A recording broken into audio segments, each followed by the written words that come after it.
You've already addressed why it happened. How do you think it got to this point, though? Gosh, I think it's like anything else. Human emotions get involved.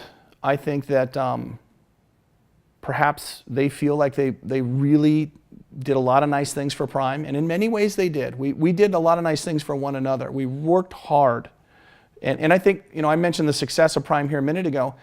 RUAG delivered on what they said they would deliver initially. We delivered on what we said we would deliver initially, especially given the extraordinary circumstances of what's come to be known as the Trump slump, right? I mean, everybody just knew that Hillary Clinton was going to be coronated president, and that was a whole different ballgame in terms of supply, pricing.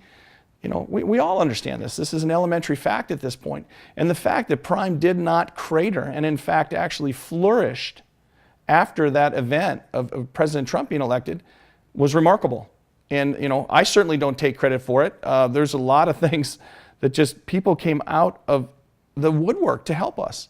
And so I think, back to the point here, is that human emotions, that they feel in some way perhaps slighted, that they didn't own part of us, or it just, I think they're angry, quite frankly.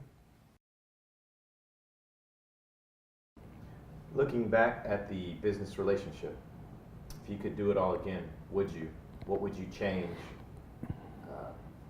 Give me a little bit more on that. So, interesting question, because it started off with a different CEO, a different management team. Cyril Kubelka was in charge of RUAG Amotech, and that's who we initially developed our relationship with. And then in, I think, spring to early summer of 2017, he resigned from RUAG Amotech, and they brought in a new CEO, Christoph Eisenhardt.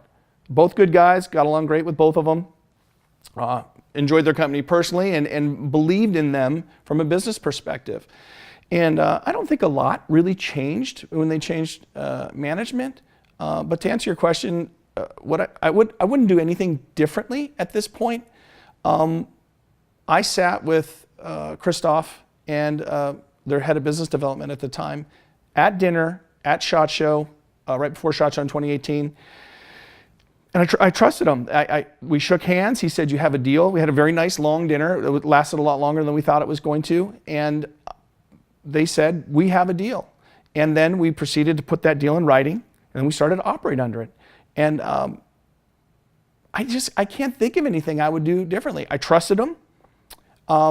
They did ask me several times to keep them as their sole source of production for Prime, which I did. Now, in hindsight, obviously it's not great business to only have one supplier, and that is, now that I sit here and think about it, yes, I would probably have more. It's easy to say now I'd have more than one supplier. But I tried to show loyalty. I did show loyalty. And we sent them a whole bunch of cash. We made our wires every single month, weekly, and we sent them millions, almost $6 million in cash. So it was going really well. And I was told we were their highest margin customer in the United States.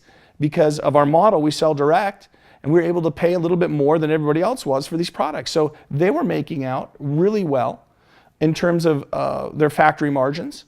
And then we were taking products that could be more expensive than they are, and keeping the prices down by selling direct. Let's say that you can reverse this situation, Mm-hmm. and they pay up or they sell or whatever it is. Mm-hmm. How do you think it's affected the brand?